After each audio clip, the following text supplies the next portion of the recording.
Vision nocturne, François Harru. Chers auditeurs, à partir du 13 mai, nous allons revivre un moment rare d'une extrême beauté. Effectivement, une comète va nous rendre visite.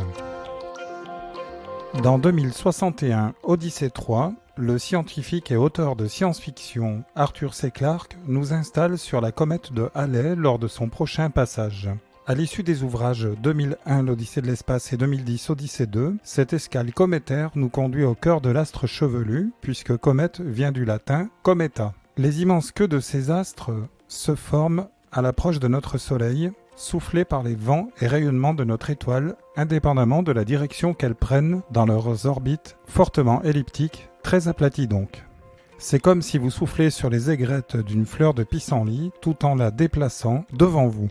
Nous avons eu en ce moment la présence de deux comètes, l'une C 2019 Y4 Atlas et l'autre C 2020 F8 Swan. La première a été découverte fin 2019 à Hawaï.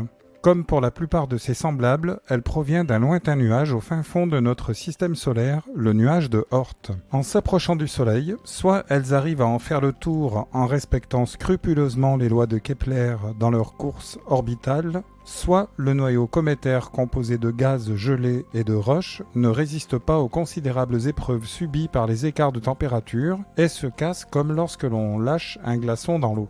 Observez donc ce qu'il se passe dans un bon pastis et vous comprendrez la fragmentation des comètes. C'est ce qui vient de se produire pour Atlas. Cette comète s'est fragmentée et ne sera donc pas visible comme nous aurions pu l'imaginer. Cependant, heureusement, juste derrière, il y a Swan. Elle semble tenir le coup. Visible depuis l'hémisphère sud, au Chili par exemple, nous avons eu droit à de magnifiques photos de cette comète. Je pense notamment à l'association Ciel Austral, dont 5 de ses membres sont en France. Par l'utilisation de télescopes et lunettes connectées en réseau, ils immortalisent au mieux cette comète en direct. Vous pouvez retrouver Ciel Boréal, Ciel Austral et leurs très beaux clichés sur Facebook. Vous verrez, vous serez guidé par de nombreux liens. Swan sera donc visible d'ici le 13 mai chez nous au petit matin, plutôt bas sur l'horizon, quand elle se trouvera à environ 85 millions de kilomètres.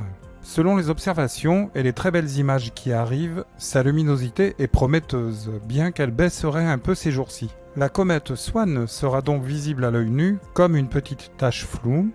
En prenant des photos en pose longue, la queue de cette comète se dévoile d'une longueur visuelle de 10 degrés, ce qui correspond à une vingtaine de pleines lunes alignées. Surveillez, à partir de 5 heures et vers le nord-est, sous la constellation d'Andromède, vous l'apercevrez sûrement. Je formule donc le vœu que ce soit un régal pour vos yeux. En attendant, je vous souhaite de belles visions nocturnes.